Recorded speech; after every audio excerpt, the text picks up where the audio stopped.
entity or institution has their opportunity to flourish. So this is why dialogue is so important. So the farmer with other people, with the environmentalism, with the fishermen, because it can be worked out, but it's because when you have a complicated law, it makes it very difficult.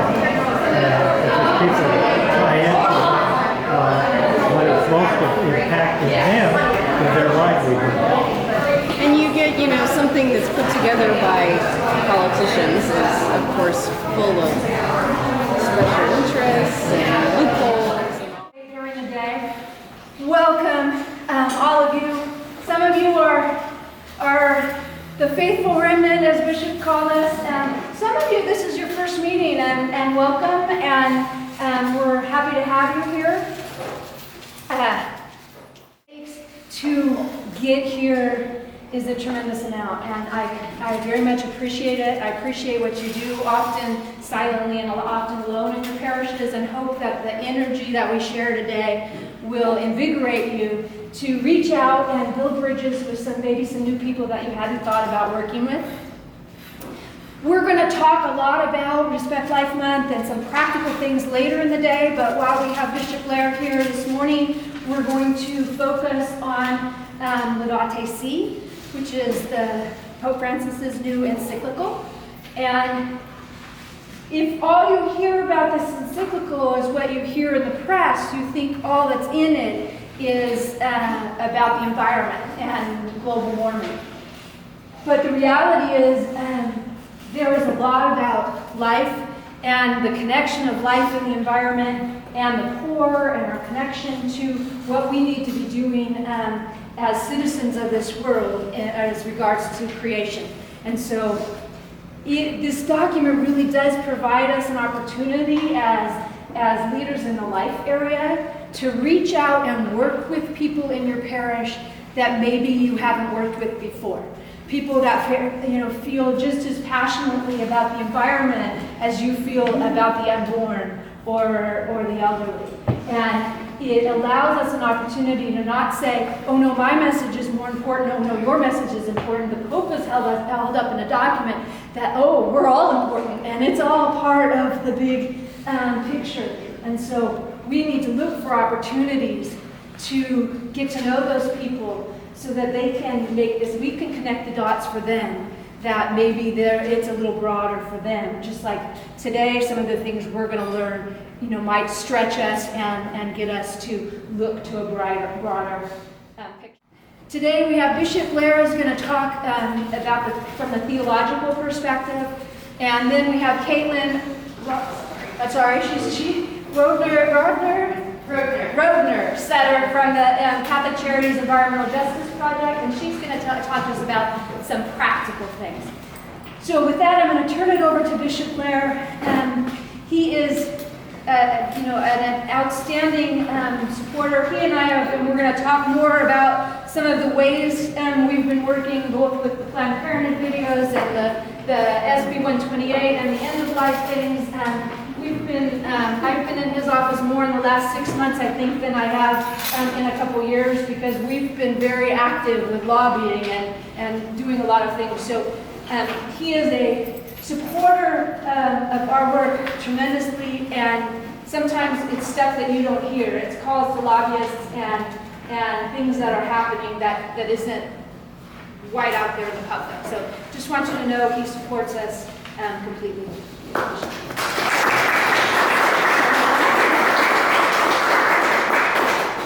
Thank you, Kim, and good morning, everyone. Can you all hear me without the microphone? Okay, good.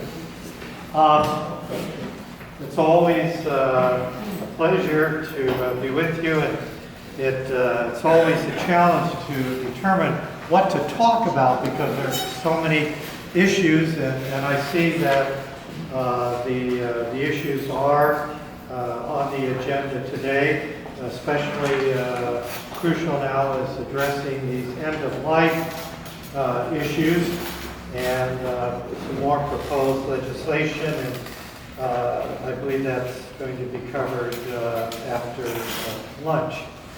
Well, I'm happy to have this opportunity to talk about Laudato Si. That's, you know, an encyclical gets its name from the first words in the encyclical. And the first words are Laudato Si, mi Signore, which are Italian words saying, praise be to you, my Lord. They were the words of St. Francis of Assisi in praise of God. So, even though this is called, they gave it the title On Care for Our Common Home, in a way, if you really want to capture the whole essence of the encyclical, it is presented as we look at creation, ourselves and the earth, all in praise of God. That every part of our human existence, every part of the universe exists for the praise of God. So they gave it in English the title On Care for Our Common Home. You have copies there. Some people have told me they started reading and kind of gave up because encyclicals are encyclicals, so this is written in about as good a language that we can understand for our time. I'm going to just go through it very quickly, the outline, and so you get an idea of what each of the chapters are about. If you open to that page of the table of contents, chapter 1 talks about what is happening to our common home. What is happening to our world and to our earth. And we all know what is happening. Pollution, we know that there's climate change, we know about the tremendous waste of food, we know about exploitation of the earth's resources, we know the great challenge for clean water, we know the whole issue of the destruction of the biodiversity of the earth. I mean, it just goes on and on, the destruction which is happening. And if you are of the mind that this is all happening simply by nature, then you're going to miss the whole message of the Pope. The message of the Pope is, we are creating these problems. We are creating these problems. Yes, we have the natural rhythms of the environment, but we are the ones, if we exploit the earth, we are doing that. If we send carbon dioxide into the air, that we are doing that by the heavy utilization of fossil fuels, etc. So the whole thing is that the Pope is calling for us to examine our consciences on how we care for life and how we care for the earth. And he sees all of this intimately connected. So that when we are talking about the human person does not exist independently from connection to the world in which we live. We need food. We need clean water. And if we have dirty air, like we do here in this valley, that affects us. And the high rate of asthma in the valley here. So it's all interconnected. So our love for creation, our love for the environment is our love for all life and for the earth. So anyway, he kind of he does lay out what's happening. Then, maybe you might want to, I think chapter 1 is easy reading. Chapter 2 is also easy reading, the Gospel of Creation, because he goes into what we mean by creation. I'll say a few words about that later. Chapter 3, what are the underlying roots of the ecological problems that we are experiencing. What underlies our destruction of our environment? Misuse of technology. We put more money in technology to get oil and coal from the earth than we do in developing wind power and solar power, etc. So he talks about money, the greed that we go in and exploit these countries. Large corporations go in. They think nothing of destroying the land and taking its resources from a third world country, and all for the purpose of financial gain.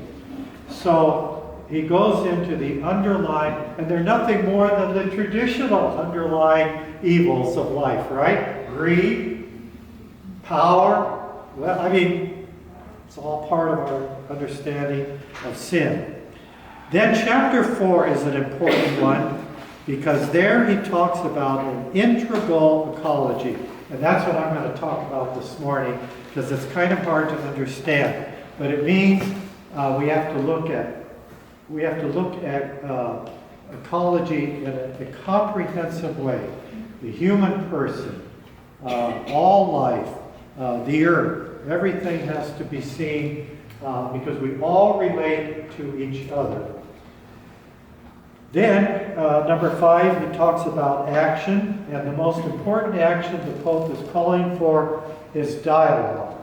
I was just talking with Katelyn about the headlines in today's Stockton Record about this complicated Clean Water Act that was actually passed in 2001, and it still has all kinds of court cases and all kinds of additions and complications, and affects farmers, affects clean water, affects fishermen. Well, I think the Pope's suggestion in chapter 5 is when we have these complicated issues, we have to dialogue. The farmer must talk to the fisherman. We have to talk, everybody has to talk, because everybody has a stake in our world. We all have a stake in our world. Then lastly, he has a chapter on how to educate and what is our spirituality. That's part of our spirituality, and he draws upon St. Francis of Assisi heavily, that the earth gives praise to God. We give praise to God. So, let me, in these 15 minutes, I want to talk mostly about, this morning, integral ecology. You all heard that in your catechism, didn't you, years ago? Integral ecology. Even myself, this was a term I wasn't familiar with at all. And he actually explains it. Now, let me say this. For the Pope to write an encyclical on the care of our human home, of our earth, we have to accept the science that is given to us. So some people criticize, say, well, the Pope's not a scientist. No, he's not a scientist. Well, he actually is in profession. I think he was a chemist. But he's not speaking here as a scientist. We have a Pontifical Academy in Rome of Science, and we have the best scientists in the world in the Pontifical Academy. And so the Pontifical Academy provides the science on which we are able to offer our moral perspective. And so we have to accept that faith has to interact with reason. Faith and science are both in search of the truth. So we have to accept the best of current science. That doesn't mean the Pope is pronouncing on the science. He is using the best of the science available to us to present the gospel message. Okay? So, what is integral ecology? First of all, ecology. Ecology studies these are all, everything I'm giving you is in this document. So, ecology, he says, studies the relationship between living organisms and the environment in which they develop. Is that a workable definition, Katelyn? Okay. So, Pope's word, so the I Pope, think yeah, so. that is right. Well, you know, he's accepting what science says. So it's the relationship. So right away, this whole document is on relationships.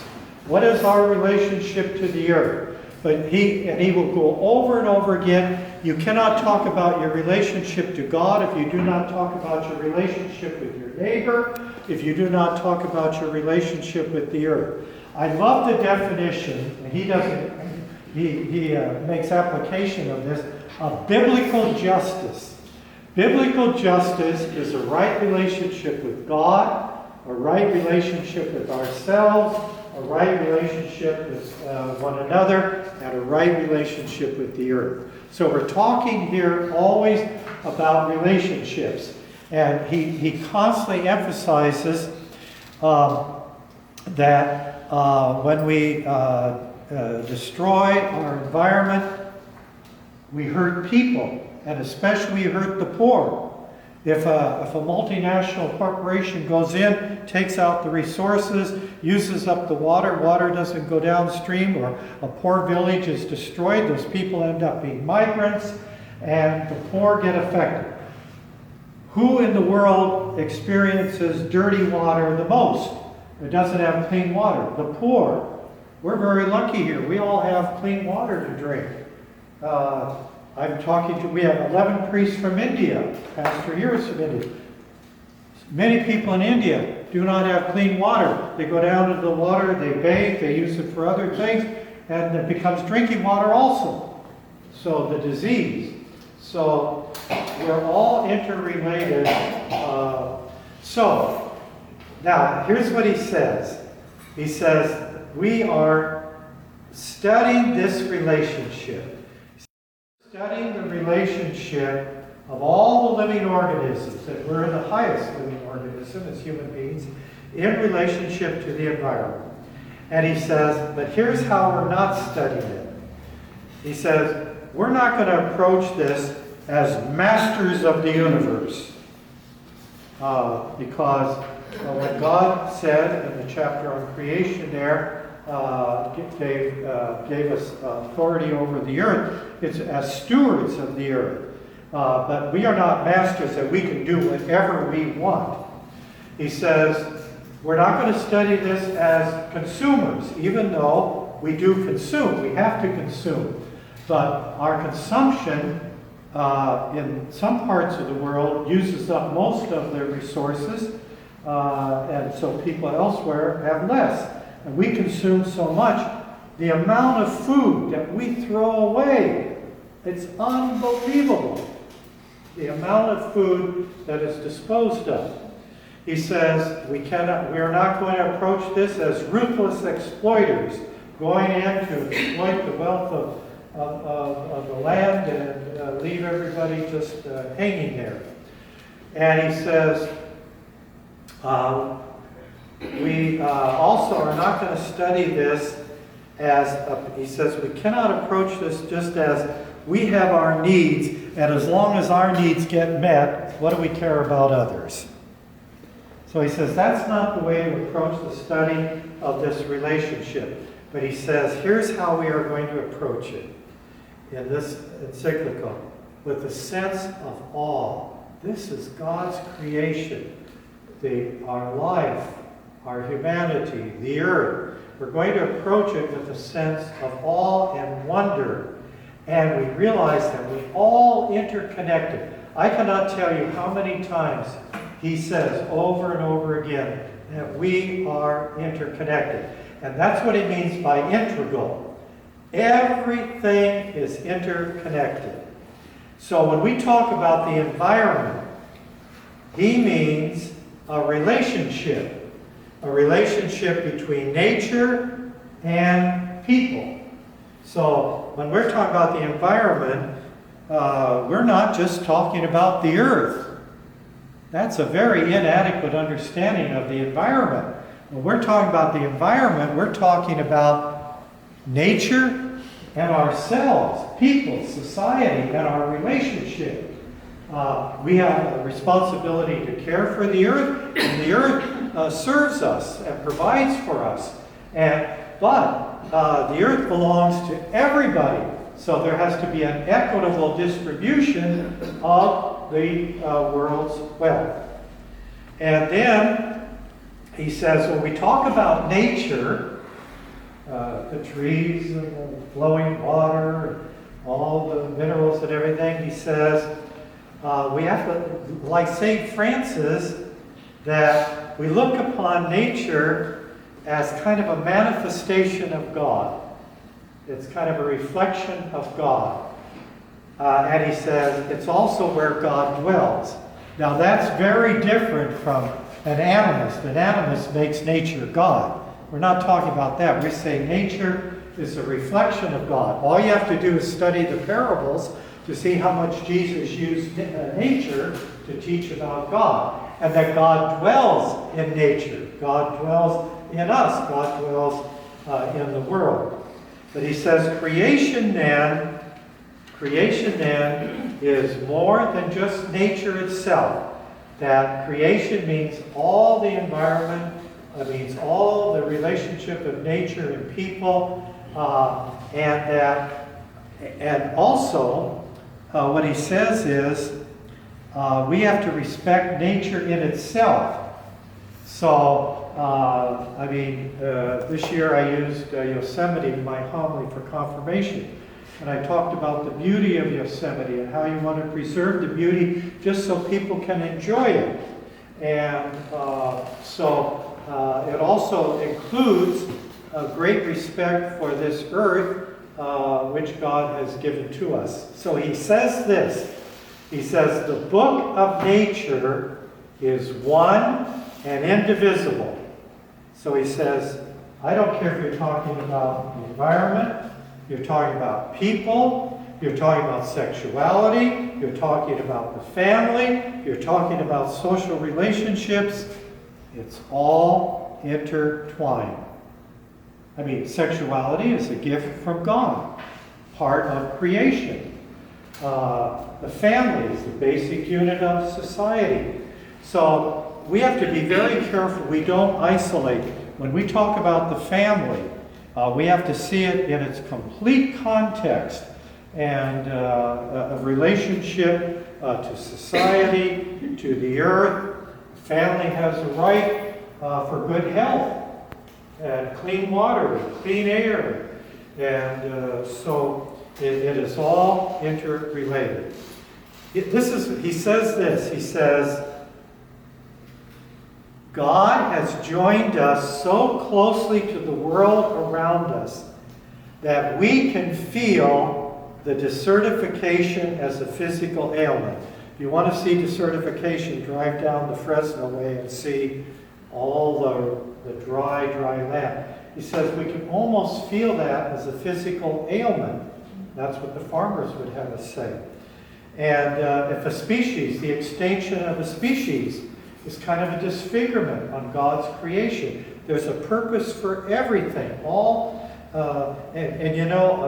We've all read those books on nature where we've tried to control different species and how if you over-control, it destroys another species and puts nature out of balance and so forth. So, he says,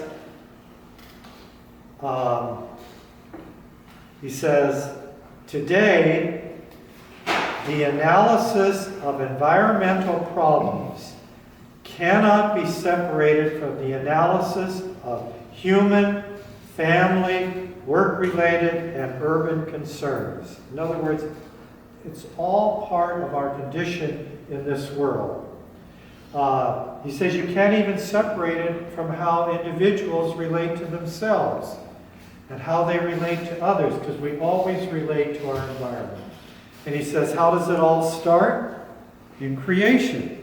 We are created from the dust of the earth. Remember, what did we say on Ash Wednesday? Remember, man, you are dust, and unto dust you shall return. So, it's quite an interesting thing. He says in this chapter on the integral ecology that we have to respect our unique place as human beings in this world. Remember, the integral ecology, we are talking about relationships of all life and the environment. So he says we have to respect the unique place of the human being. And so I would say that for those of you who are involved strongly in the promotion of life, this is a boost to what you're doing. This is a boost in the modern world today of getting your message out, because it connects the pro-life message to the whole issue of ecology. And so that, because we are talking about the human person in relationship to our world and to our surroundings.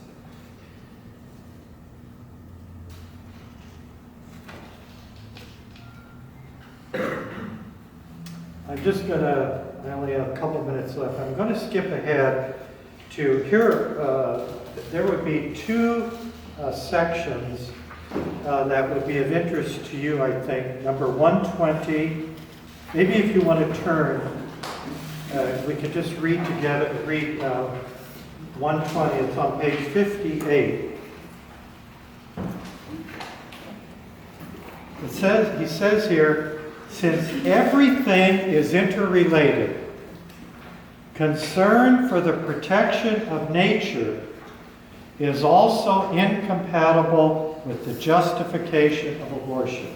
In other words, you can't say, I'm out to protect nature and the environment and be for abortion, because that is, life is integral in connection to the earth.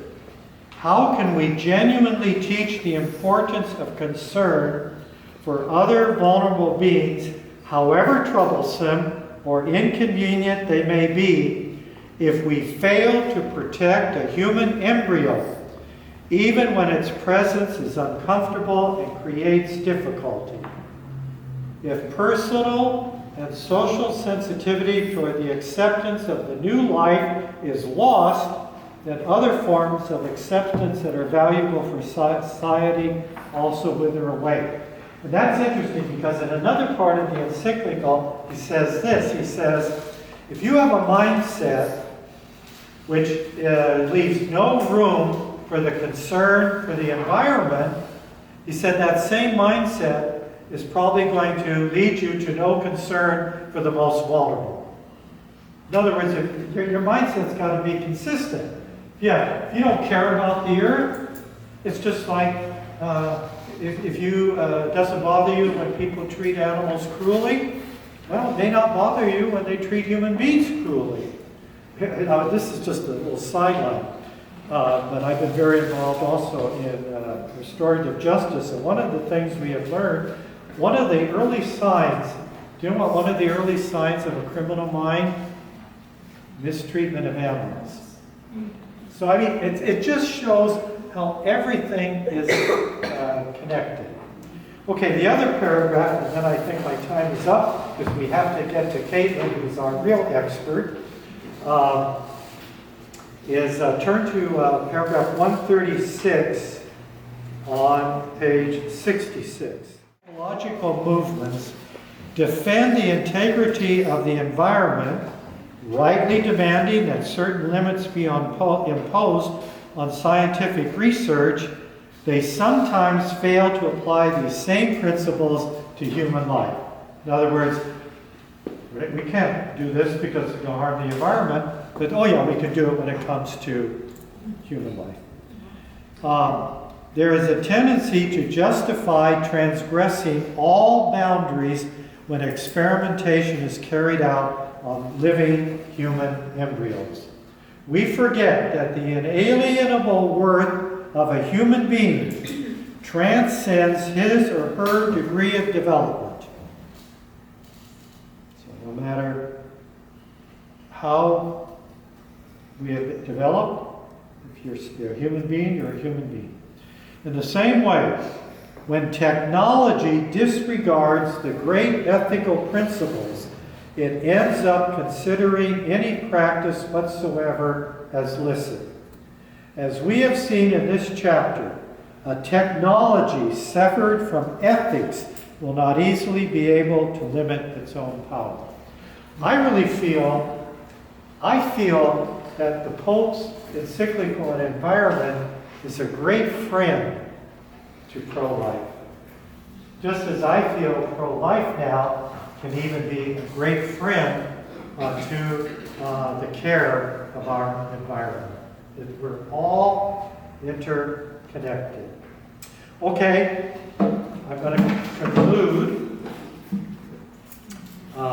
Sorry, had to move ahead on some of these things here, but I think you got the importance of interconnection and integral ecology.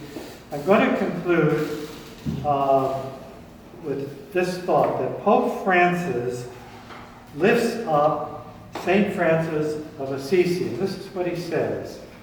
He says, St. Francis shows us just how inseparable the bond is between concern for nature, justice for the poor, commitment to society, and interior peace.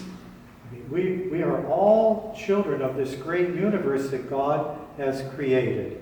And we are so interdependent. So we want to love and care for the earth as we love and care for one another. And of course, at the heart is the dignity of the human person, which cannot be realized if we destroy the dignity of the earth. Environmental Justice Office. How long is it? It's been... Since 2006. We started that office in 2006. So we were way out in front of the Pope, I want you to know. But, we started this office in 2006, and a lot of these points that the Pope makes, we have tried to do, but he's helped us to get a much clearer understanding. And the office has been very, very wonderful and very effective. And Katelyn has been in our office now for a little over a year. About 2 years. Almost 2 years. She has been our director. I saw her name in the Stockton Record the other day when they were talking about the development of the growth plan, because that's all environment, what kind of growth we have. And so I saw her name involved there. And so she's, on behalf of Catholic Charities, on behalf of the Diocese, she is involved in all these great issues. The office has earned tremendous respect. It is highly regarded throughout the state of California and by, what's the name of Light and Power, which is an interfaith group on the environment, and so we're just grateful for Katelyn's leadership.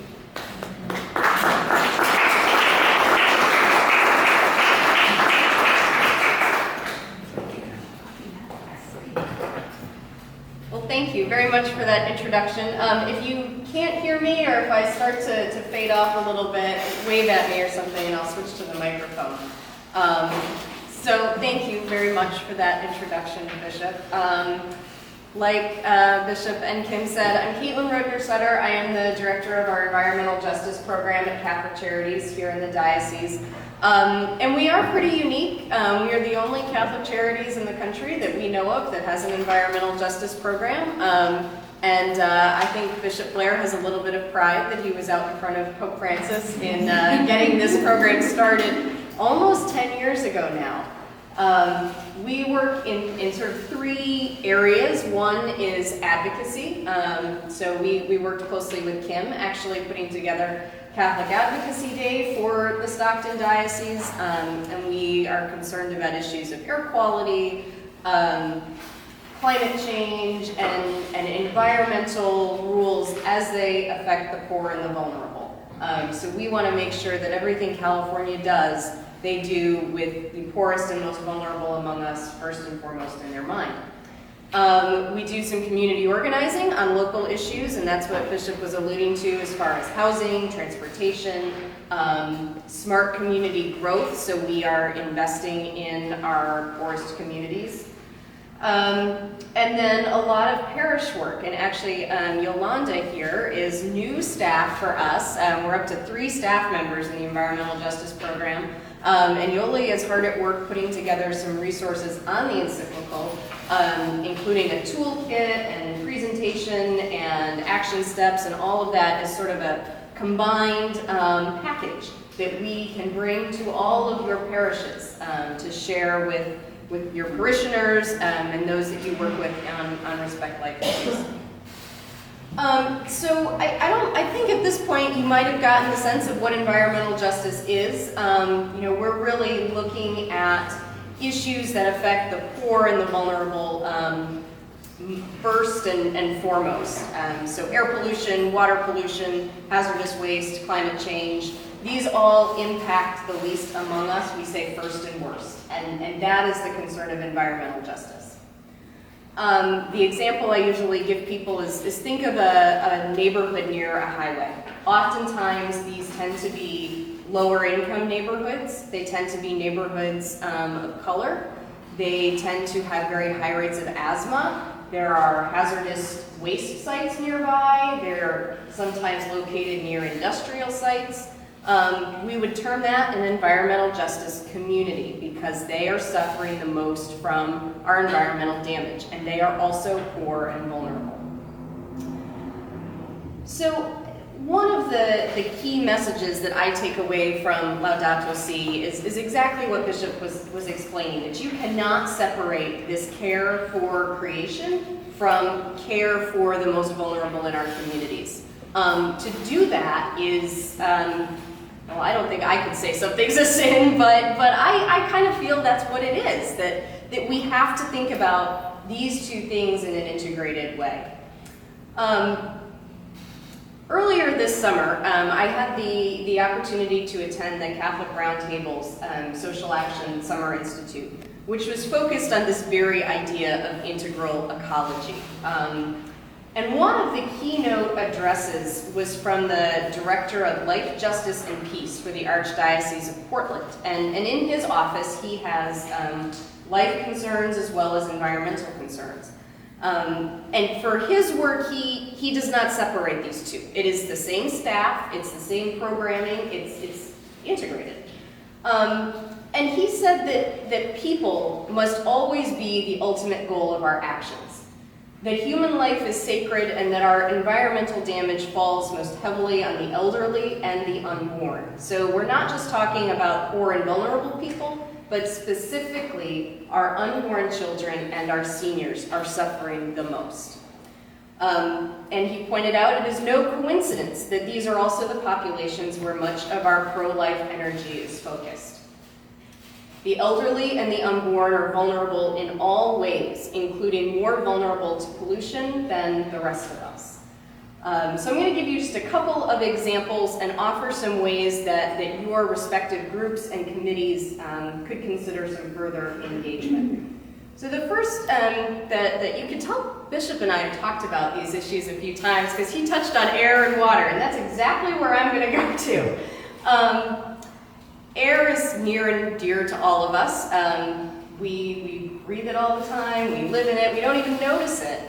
But especially right here in the San Joaquin Valley, it makes us sick. The American Lung Association issues an annual State of the Air report. And in many of the previous years, including this year, They have ranked both Stockton and Modesto metropolitan areas in the top 10 for worst air quality in the nation. So we're right up there with places like Fresno, Bakersfield, Los Angeles.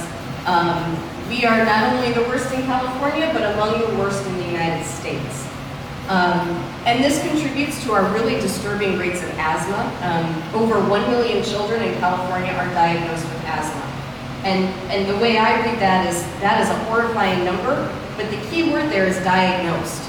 And how many kids do you think are also suffering from asthma that have never had a formal diagnosis of that? Air pollution in California also kills 7,000 people a year prematurely. So they die early because of our air pollution. Our seniors have weakened respiratory and immune systems and are much more susceptible to the particulate matter that gets lodged in our lungs. And that makes it harder for them to breathe and ultimately shortens their lifespan. Air pollution also contributes to low birth weights in newborns. And we all know how important birth weight is when we look at future outcomes for children. And so when they're breathing polluted air when they're still in the womb, we're setting them up to have a harder time in life before they're even born.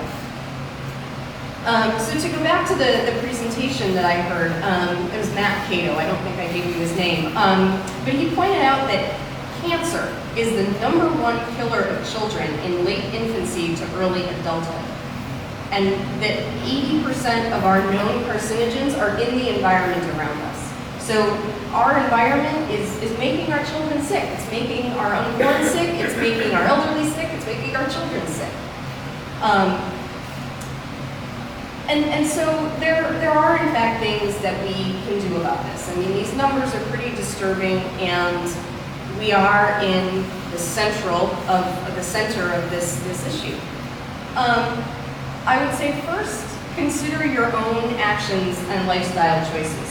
One of the big themes in Laudato Si is yes, we need policy action, but we also need an internal conversion. Pope Francis refers to it as an ecological conversion, that we need to examine our own lifestyle choices and that we need to be part of fixing these problems. We cannot simply depend on our elected officials to do it, but it's also an internal lifestyle choice as well. So, for example, when the air is particularly bad, do not drive. Say, I'm going to go grocery shopping tomorrow, or I'm going to have coffee with my friends tomorrow. I'm not going to drive today, because your driving contributes to an already poor air quality day. And you can actually get daily notifications on air quality, either on your phone or in your email from the Air District. Don't idle your car when you pick your kids up from school. This was something I had never thought about, but the Air District has a big campaign this back to school time that when you drop kids off or you pick them up, turn off your car. Don't sit there and idle it, because it's just putting more emissions in the air. Don't use your wood-burning fireplace on bad air days. Even your next car purchase, consider a hybrid or an electric vehicle. Combine your trips, carpool, you've heard those things before. But one thing you may not think about is your lawn equipment, your lawnmower, your trimmer, the leaf blower. Those things are not regulated for emissions at all, and they are some of the most polluting items that we have, because there's no regulation on what they can emit. And the Air District actually has lots of rebates, so you can get some financial help in upgrading those things. But you're standing right behind that lawnmower, breathing all that stuff that's coming out of it, and nobody's saying what is okay to be coming out of that lawnmower. So it's something that you can think about. At a larger level, transportation, industry, and electricity combined make up over 75% of the air emissions in California, which contributes to our poor air quality. So consider your purchases. Is it something that was really energy intensive to make? Is it something that had to travel from a long way away and have a lot of transportation investment in it? Is it something that you don't really need? Is it excess consumption? These lifestyle changes are what Pope Francis is calling us to. And they're needed to really make a difference in our consumption as a whole community. Many of these choices can be made at the parish level as well. But before you can get your parish to go along, you need to model these decisions. Even if it's one or two, but consider what you personally can do that you can then share with your parish and how it's worked for you. Something that your parish could consider that's harder for individuals are, I mentioned electric vehicles. Your parish could become a charging station, could set up a charging station so others in the community can charge their cars at your parish. And maybe they'll stay for Mass at the same time when they do that.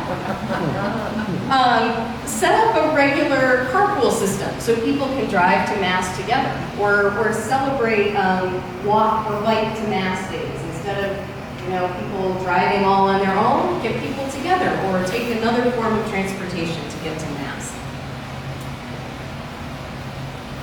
As a committee or a group, you can also become advocates and educators. You can teach other people about the dangers of air pollution. Point out that it really is more serious for the unborn, the elderly, and our children than simply a clouded view of the mountains. It has real life impacts. I've mentioned the local air district a few times. We work really closely with them, but there are plenty of opportunities with that body to become advocates and share your concerns about air quality, your concerns for children and the unborn and the elderly, and to really engage on a more structural level in improving air in the valley. So I want to shift, checking my time here.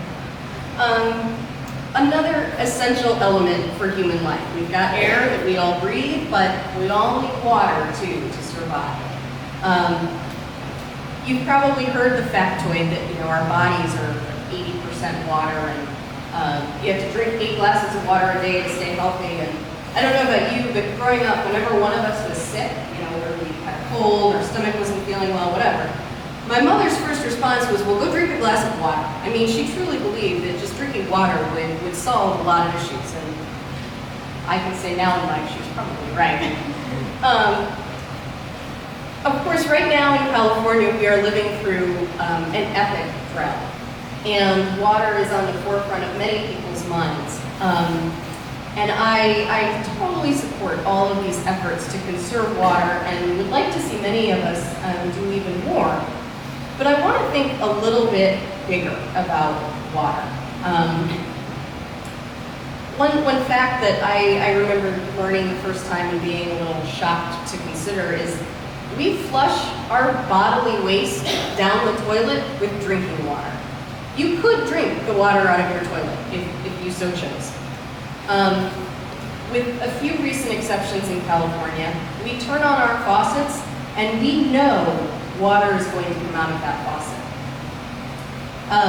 Our water in California is not owned by for-profit corporations like Nestle or Coca-Cola. And some of us even spend a lot of money on the luxury of bottled water. We are living through an epic drought, but we also have a lot of blessings in our water system here. We don't have to carry water from a polluted river, sometimes miles away. We don't miss school because we have to get that water. Our children are not one of those dying every 20 seconds from a waterborne disease.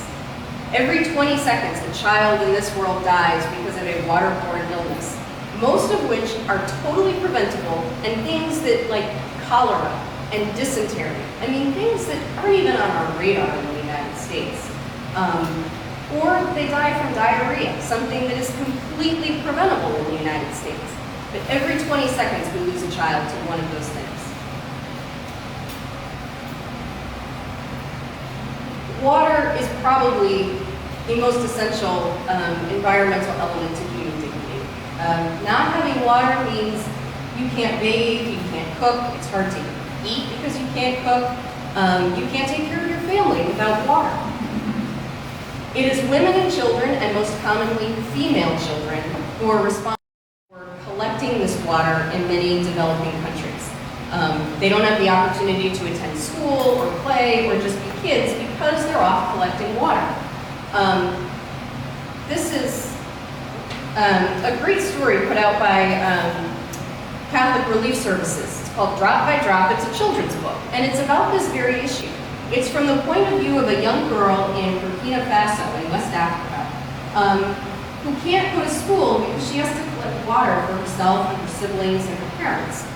And she wants to go to school, and she's jealous of her brother because he can. Until Catholic Relief Services installs a well in their village, and she doesn't have to travel 3 miles on foot each way to get water. She can go to school instead. Water really dramatically affects the health and life outcomes of the most vulnerable in our world. I've also read, I studied a lot of this in graduate school, and I've read a lot of anecdotal stories, especially of female children who, while they're out on the road collecting water, they're kidnapped and become child soldiers. They're raped, they're killed. I mean, it's a dangerous, dangerous practice for young girls to be doing this, and they're missing school at the same time. And for anyone who has ever cared for a young child, we and our children are that much more susceptible to dehydration and therefore death from something that is completely preventable. So, as I said, water perhaps overrides all other environmental concerns, and certainly does the most to either degrade or support human dignity, especially for our children, our elderly, and women. And unfortunately, as our climate continues to change, water supplies are likely to become more scarce.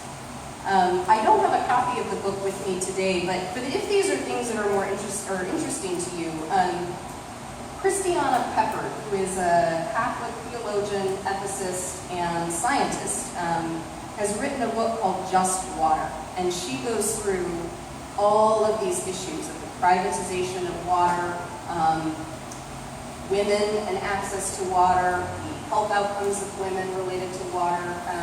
It is a wonderful, wonderful book. She was actually here in Stockton this spring and spoke on this book, and I would recommend that highly. It's Just Water. What's her last name? Her last name is Peppard, so P-E-P-P-A-R-D. So, of course, what can you do about these really grave realities in our world? Perhaps the most obvious step you can first take is truly consider that our water is a gift. And say a quick prayer of thanksgiving every time it runs from your tap. And take some significant steps to conserve water. I'm not talking about turning off the faucet when you brush your teeth. I hope we all already do that. But I'm talking about taking out your front lawn so you're not watering it with drinking water all the time. Install a gray water system in your house. This is a big investment, but it saves a lot of water because then your water that would otherwise go down the drain can go out and water your garden. Stop buying bottled water. This is maybe now a personal pet peeve of mine, but Christiana's book really backs this up. Bottling facilities all over the world are tying up access to public water sources and denying local residents access to that water. So they are denying people what is a fundamental human right, access to clean, safe water, simply to put it in plastic bottles so other people have a greater convenience. And it is really, yes. I was going to ask, are you speaking of our state and the nation, or are you talking about? I'm talking about globally. I mean, it's a little bit different here, though there are bottling places here in San Joaquin Valley, even with the drought, where they are bottling water. It's one down in the southern part of the valley, and I can't tell you exactly what city. But this is certainly a problem globally. So, and I mean, even if those bottles are recycled, those plastic bottles, there's a huge amount of energy and water that goes into creating the bottles and then breaking them down into something new again. And most of them don't even get recycled. So that's probably a big step that you could take that's actually relatively easy. But our conservation here is not enough to address the needs of women and children and the elderly in places where there's no faucet in the first place. And this is where I would point you back to Catholic Relief Services. CRS works all over the world on a number of issues, but one of the key ones is access to water and sanitation. This means building latrines, drilling wells, helping people recover from drought, installing water pumps, etc. These seem like really simple things, but something as basic as a village well allows women to have access to water right outside her door rather than an hour's walk away. And as I said, this means especially her female children have the opportunity to go to school and have time to play, and they can learn and grow into healthy, educated young women that then raise healthy, educated children. The CEO of Catholic Relief Services, Katelyn was actually a key presenter when Laudato Si was released. CRS is on, I would say, the global front line. It's helping to restore dignity to people and families who are suffering from a number of issues, but especially lack of access to clean water. Like Pope Francis, CRS really sees that without significant action quickly, as our climate continues to change and clean water supplies become more scarce, that these families are going to continue to suffer. So check out the CRS website. There are a lot of different things you can do. You can raise money, you can hold events, you can educate others. They have lots of resources. They have action alerts, so it will notify you when it's a key moment to call your senator or legislator and say, we really need you to support X, Y, and Z because we have women dying all over the world, or we have children suffering all over the world. Social media is a really powerful tool. You can spread a lot of information very, very quickly. So consider that. If you can find some content from Catholic Relief Services, share it with everybody you know. And always, always, always continue to pray and say thank you for the clean water that we have in California. And pray for those who are suffering without it all over the world, including recently some right here in California, actually. This has quickly become not just a problem that is thousands of miles away, but it is in places like East Porterville, where they have no running water. So it's quickly becoming a local problem as well as a global problem.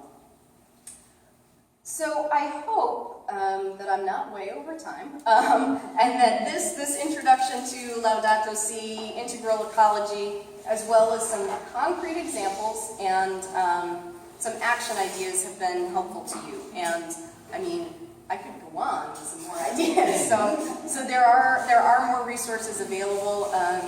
Yolanda and myself and Edgar also works with us. We are here as resources for your parishes, for you and your group members to support your interests and your efforts. Environmental justice is all about life. It's about protecting human dignity that's being eroded by population, contamination, environmental destruction.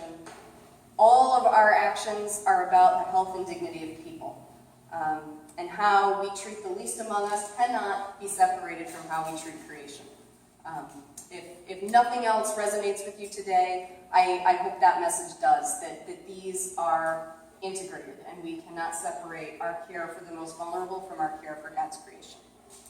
Thank you very much. And what challenges you about this document? And we're going to ask, I'll put the flip charts up, but we'll give you some time to talk about it amongst yourself. Who am I, to evaluate it, but it's a boiler technology converting hydrogen energy storage. You can store it.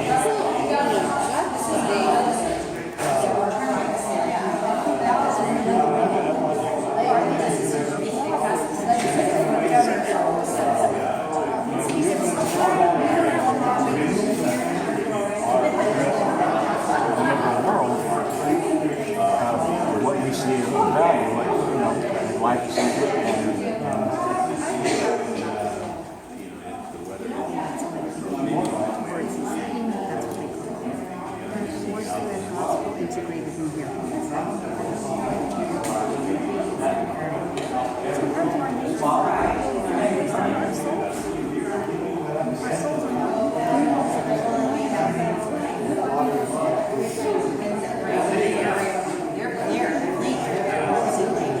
and it's flowing over here, settling into our valley.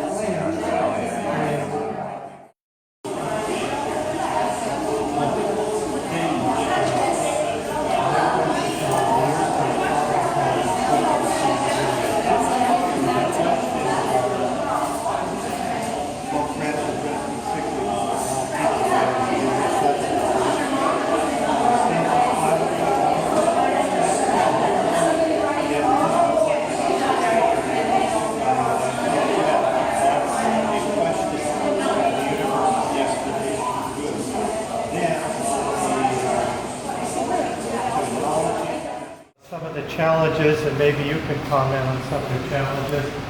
The first thing on there says get governments and ideologies to agree and act. If anybody knows how to do that, raise your hand. That's very good. Ideology is the greatest enemy of the church today.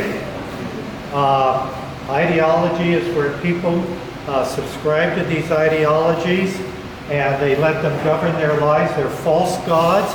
Anybody who has an ideology has a false god because they are wedded to whatever that ideology is. And so we are Christians, and we want the gospel to inform everything we do. So if you're a Republican by ideology or a Democrat by ideology, you've got it completely wrong. We can belong to any political party, we can belong to any association, but we always let the teaching of Christ influence us in whatever we do. Amen. Okay? So ideologies it's very difficult to deal with people. If your ideology is that climate change is just a hoax, there's nothing we can do with you. I mean, you've made it an ideology. And so it's beyond dealing with. So governments are a challenge. And this is where the role of the church is to try to bring our message to bear in the formulation of government policy. And that's all we can do. The role of the church is to seek to persuade. The role of the church is to speak up. We have as much right. I've just, to let you know, I don't know if the papers are going to publish it. I just wrote an open letter to Susan Eggman that whether it'll appear in the papers or not, I don't know. If it doesn't, I'll still send it out to everyone. But basically, it is to respond to the issue of this proposed legislation for physician-assisted suicide. But one of the things that I read an article in the LA Times that said the church is trying to control government. And the answer is, no, we're not. We are simply trying to be a voice, and we have as much right to be a voice as any other organization. Do you want to say anything about working? You work a lot with government. I think being the church and being people of faith, we actually have a unique role to play where we can share our faith and our church teachings and share why we are compelled by these issues as opposed to being driven by an ideology or being driven by a political party. I think we have more moral authority than political leaders in a lot of ways, and we need to use that moral authority and not be afraid to say, I believe this and we need to do something about this because this is what my church teaches. And I want to share that with you. I think that is something we need to be better about and illustrate that we are not, we are a church of many concerns, but we recognize these concerns are interrelated. And we need to share that.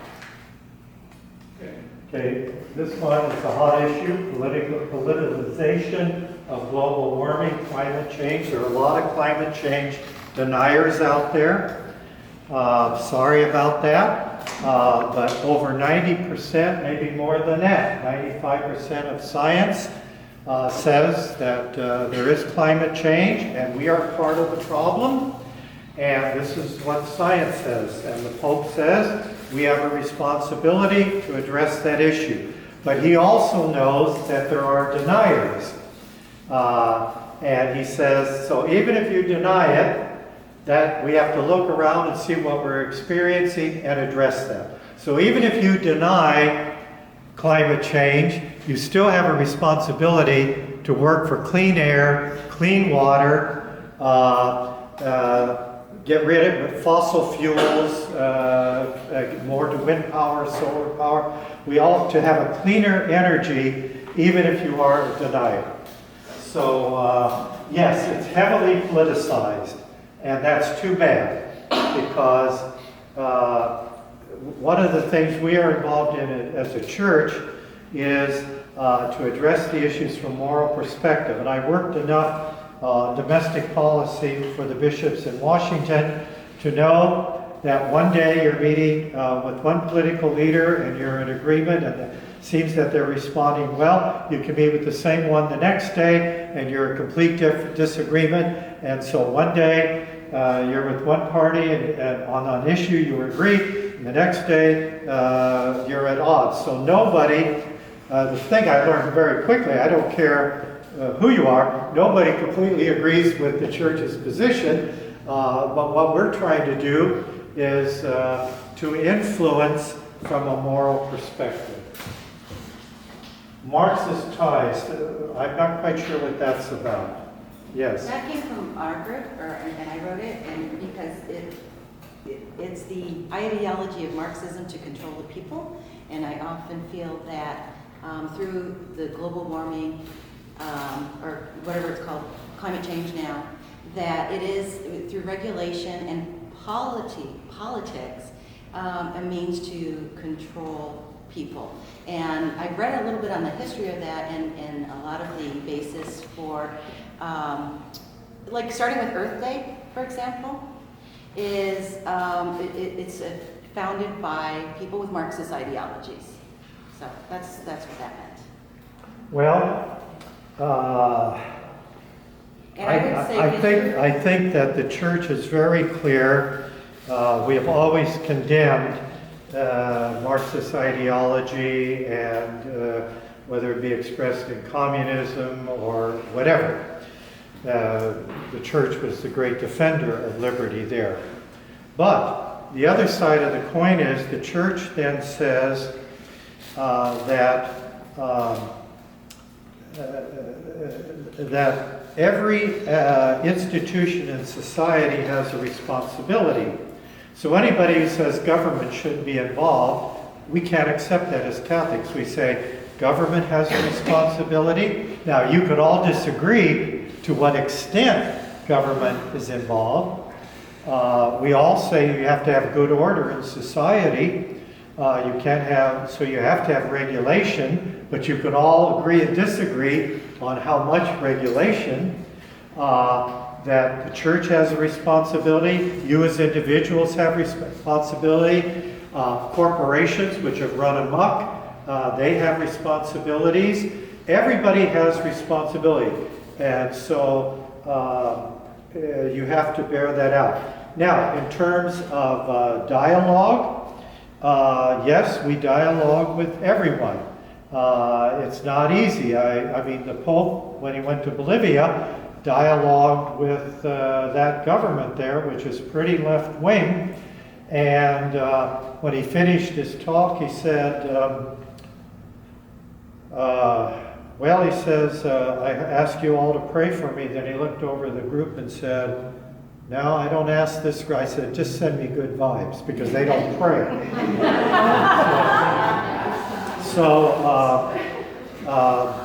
There are, I do think that, we don't worship at the feet of free enterprise, or everything has its strengths and its limitations. And there's a certain, we always support a certain amount of healthy socialism. People have made that into a dirty word. And socialism, we are part of, Social Security is socialism. It's a healthy socialism. What you're talking about are extremes like Marxism and totalitarian type of regimes.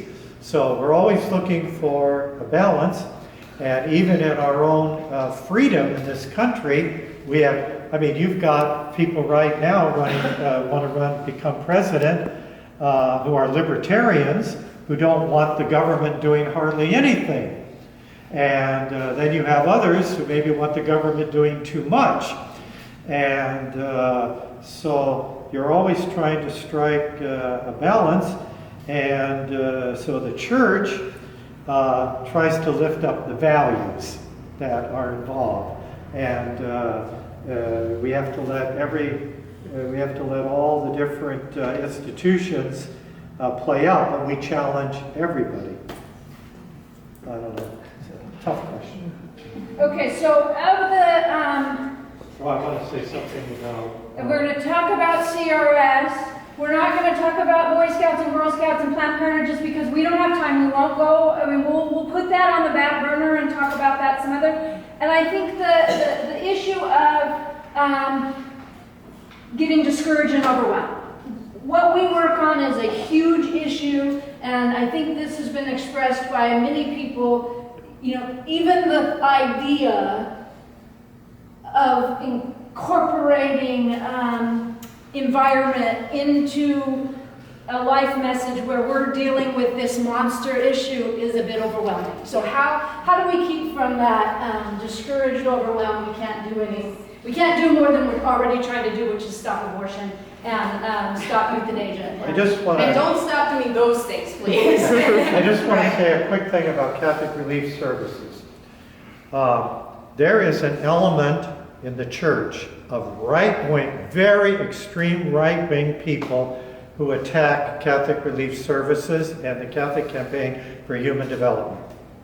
And they are mean, vicious, evil, and a disgrace to the church. And yet there are a number of Catholic people who listen to them. So I encourage you, do not listen to them. Catholic Relief Services is operated by the bishops of the United States. It's one of the finest organizations in the world because it's engaged in relief. It goes in, Katelyn mentioned, they help people build these water projects. So it is when there's an issue, for example, in Haiti, all the groups came in and helped and left. Catholic Relief Services stays. We should be so proud as Catholics that there is this one group, and they try to find stuff that is just not true. It's filled with lies.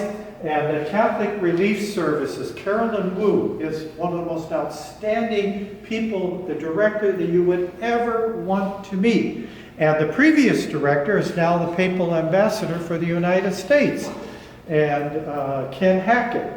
And I know both of them personally. They are premier people.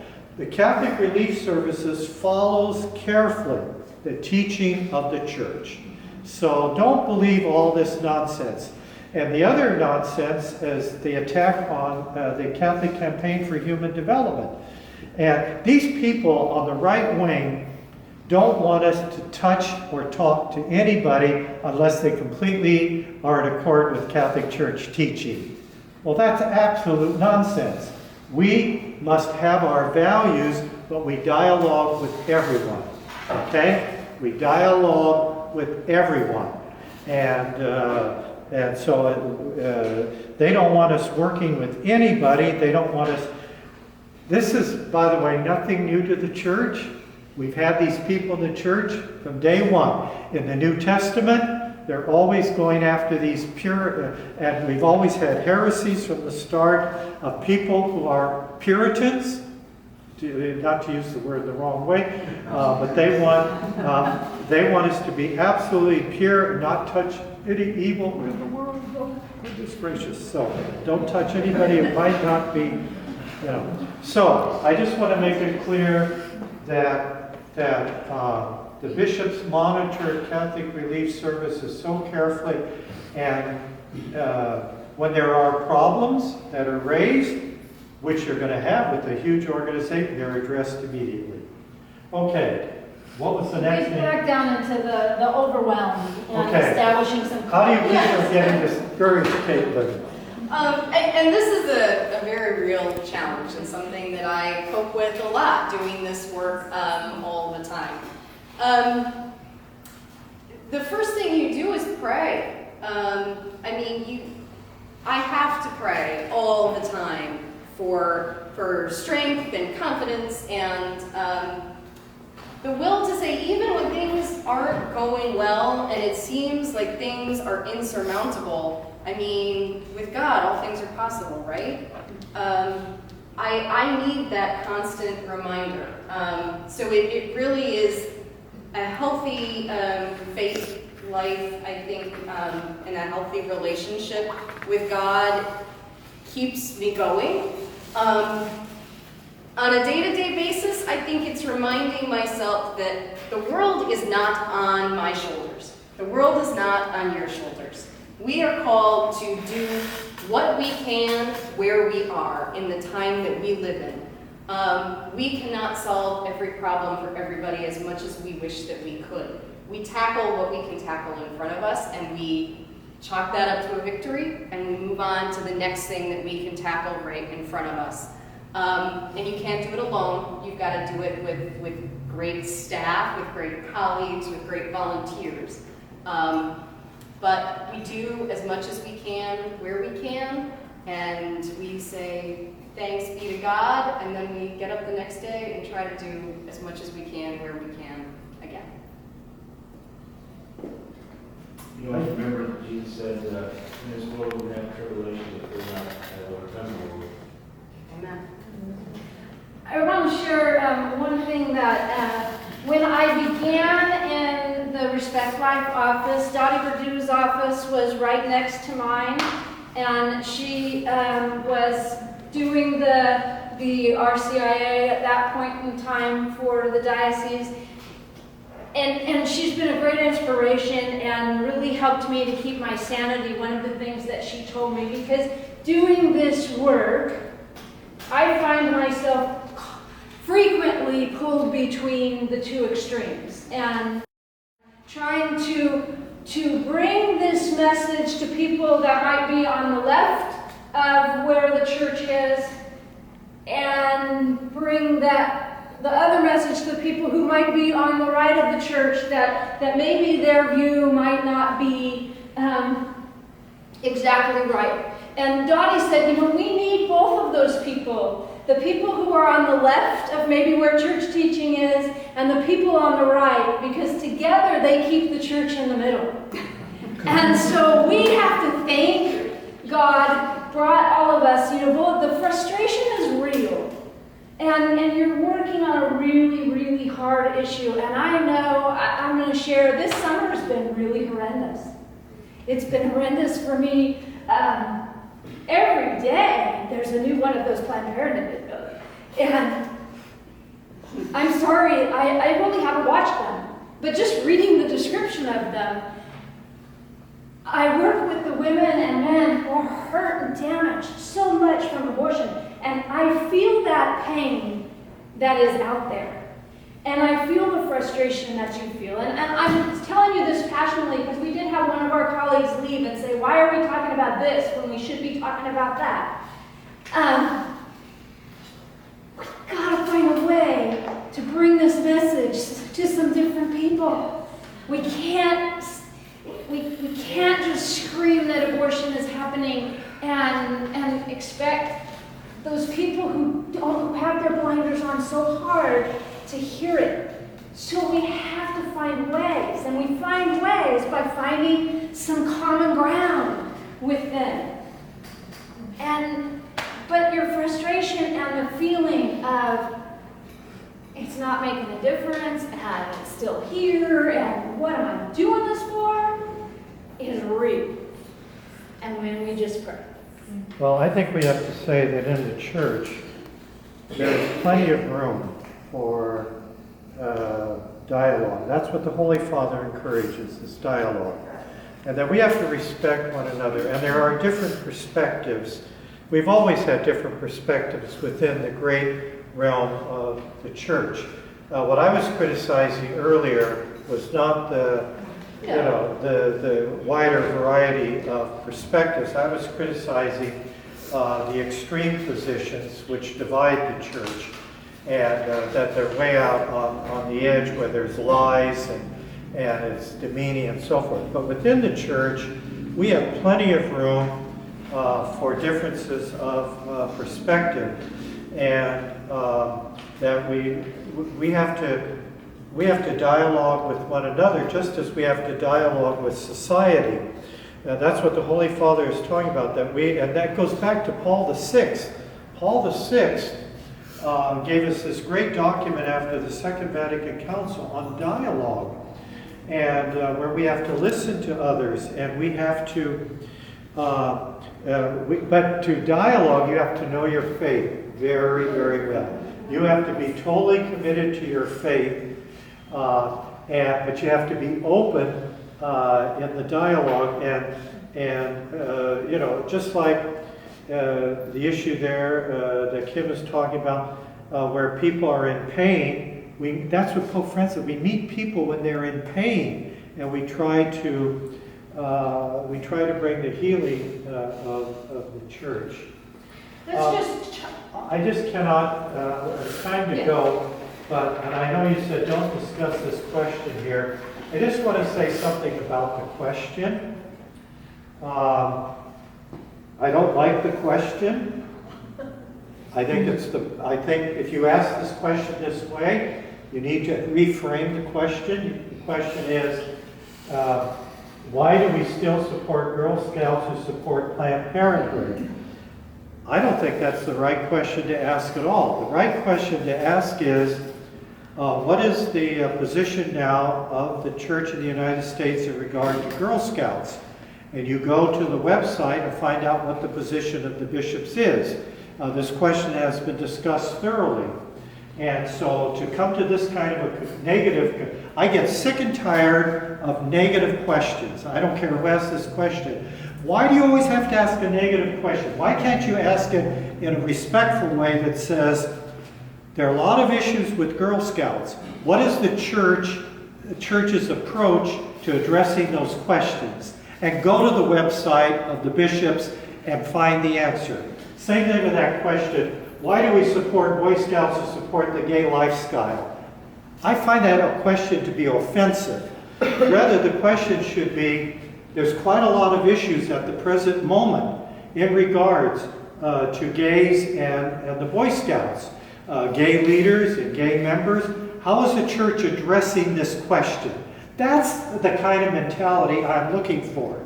I do not like in the church these judgmental mentalities. We've got to get away from that. We have to go in and say, well, how is this being addressed? Then you can come to your conclusion. You can say, you know what? I don't think that the way they're addressing it is adequate. I think that here are some questions that I still have.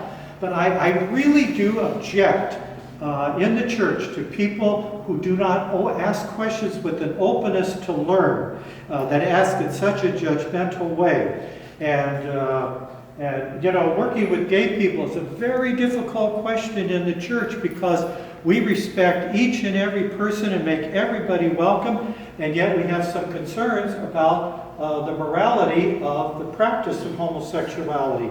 So how do you address these questions? So I think we have to, I expect Catholics today to come with a sense of struggle on how do we address these questions and not be judgmental. And that's the same way with climate change. It's the same way with everything. Are we willing to go in and say, you know, the 90% over 90% of the scientists say the effect of climate change and that we're part of that. How is the church addressing this? How do we address this question? Go in with an open mind, trying to learn and to get at it without. But if you close your mind and lock it up with preconceived notions, then how can the gospel get into you? How can Christ come in? How can, because there are a lot of issues that we have to struggle with. And our commitment is what? Our commitment is to life. Our commitment is to the gospel. Our commitment is to Christ. But if we're going to let these judgments get in our way, then we are blocking the work of the gospel. So that's all I want to say. I apologize if I'm offending whoever wrote that question up there, but the way it's written, it signifies a mentality that really needs to change. So I challenge you to change the way you write those questions, to change the way you ask to go in, asking how is the church addressing this. Go to the bishop's website, see how, because the bishop, we have discussed that Girl Scout question I don't know how many times. I actually don't even know where we are at the moment. I have to go look myself.